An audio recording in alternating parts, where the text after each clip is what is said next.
मसीह यस्सु में आप सबकी सलामती हो। मैं आपका होस्ट पास्टर वजाहत थॉमस पोएमा चर्च रदाबाद मुल्तान से ज़िंदगी की रोटी चैनल पर आपको वेलकम करता हूं।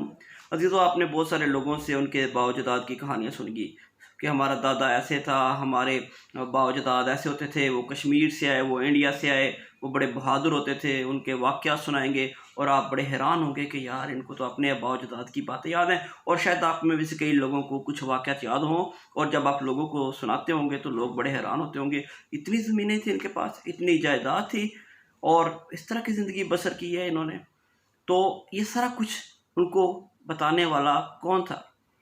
मैं आपको बताता हूँ। उनको ये बातें उनके अजीज़ों ने, वालिदैन ने, दादा ने, परदादा ने, जो उनको मतलब कि उनके अजीज़ थे, वो सुनाते रहे और इसी तरह नस्ल दर नस्ल ये बातें आगे चलती रहें और आगे भी चलती रहेंगी जब तक उनके जो बच्चे हैं वो आगे अपने बच्चों में मुंतकिल करते रहेंगे।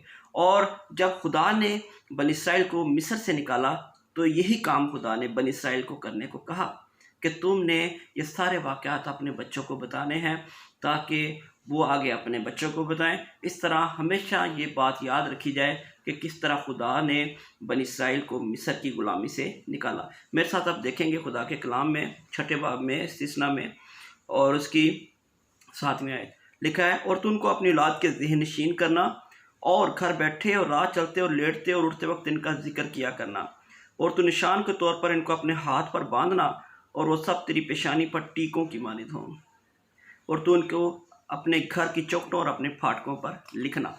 ये सारी इंस्ट्रक्शंस खुदा ने बनी इसराइल को दी ताकि वो बातें, ये वाक़यात जो सब वहाँ पे हुए, वो बनी इसराइल अपने बच्चों में मुंतकिल कर सके और फिर वो बच्चे अपने बच्चों में मुंतकिल कर सकें। इस तरह खुदा के जो अजीम काम हैं वो सिलसिला ब सिलसिला आगे बनी इसराइल में चलते रहेंगे। लेकिन हम देखते हैं कि जिस तरह से खुदा ने उनको कहा ये काम करने के लिए, बनी इसराइल उस तरह से इस जिम्मेदारी को पूरा नहीं कर सके। नतीजतन हमें क़ज़ात की किताब में जाना पड़ता है और वहाँ पे हम देखते हैं कि क़ज़ात की किताब में, जजेस की बुक में हम देखेंगे चैप्टर नंबर 2 में, वहाँ पर हमें पता लगेगा कि किस तरह से नतायज सामने आते हैं अगर इन चीज़ों को भूल जाए या भूल जाएं या हम इन चीज़ों को इग्नोर करें। तो मेरे साथ आप देखेंगे क़ज़ात का 2 बाब और उसकी 10वीं आयत, और वो सारी पुश्त भी अपने बाप दादा से जा मिली और उनके बाद एक और पुश्त पैदा हुई जो ना खुदावंद को और ना उस काम को जो उसने इसराइल के लिए किए जानती थी।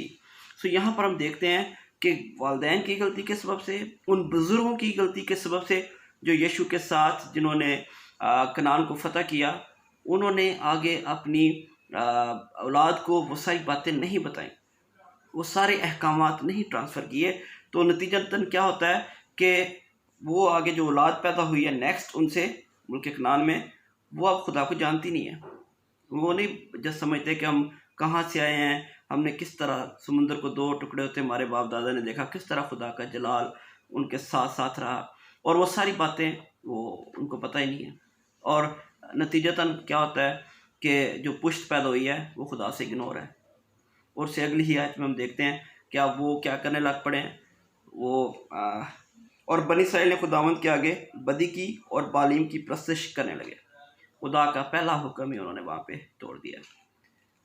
सो जीजो, कितना नुकसान होता है जब वालिदैन बच्चों में मसीही तालीम को आगे जारी नहीं रखते। हम बच्चों के लिए अच्छे स्कूल ढूंढते हैं, हम बच्चों के लिए अच्छे अच्छे इदारे ढूंढते हैं, ट्यूशन सेंटर्स ढूंढते हैं ताकि हमारे बच्चे आला तालीम हासिल करें, अच्छे इंसान बने। लेकिन ज़िंदगी का जो सरचश्मा है, जो ज़िंदगी की तालीम है, जिससे बच्चे अच्छी राह पर चल सकेंगे, जिससे बच्चों की अच्छी ज़िंदगी बनेगी, जिससे बच्चे हमेशा की ज़िंदगी में जा सकेंगे, ये सारी बातें वालिदैन इग्नोर कर देते हैं, भूल जाते हैं, इस तरफ कोई तवज्जो नहीं है। सो मैं चाहता हूँ कि अगर आप पेरेंट्स हैं, अगर आपकी औलाद है और आप अपने बच्चों को इस तरफ नहीं लेके आए, तो ये आज का पैगाम आपके लिए है। आप अपने बच्चों को सिखाएं, उनको तालीम दें, घर बैठ के उनको सिखाया करें कि किस तरह खुदा ने बड़े बड़े काम किए और खुदा आज भी कर रहा है। यीशु नासरी के बारे में बताएं, मसीही तालीम के बारे में बताएं। अजीज़ों, अगर आप उनको नहीं बताएंगे तो फिर वो गैर कौमों से मुतासर होंगे और फिर हमें बड़े बुरे नताइज का सामना करना पड़ेगा।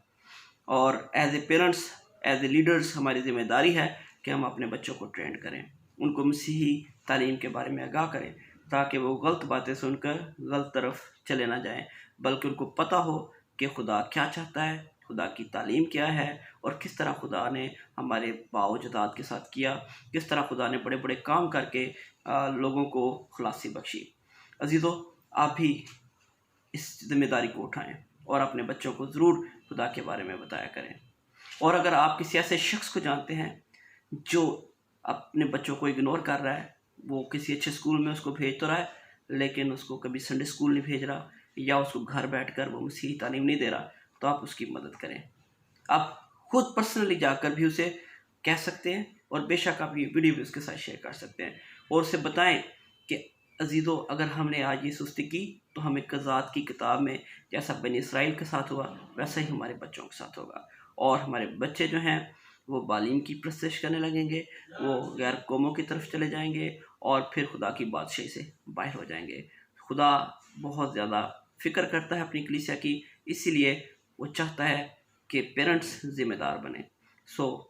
आज मैं चाहता हूँ कि वो पेरेंट्स जो सुस्ती कर रहे थे, जो अपने बच्चों को इस तरह की बातें नहीं बताते थे खुदा के कलाम की, वो ज़रूर अपने बच्चों के साथ शेयर किया करें, स्टोरीज शेयर किया करें, बाइबल की आयत उन्हें याद करवाया करें, ताकि बच्चे उन बातों को सीखें और कल को जब वो बड़े हों तो फिर वो अपने बच्चों को सिखा सकें।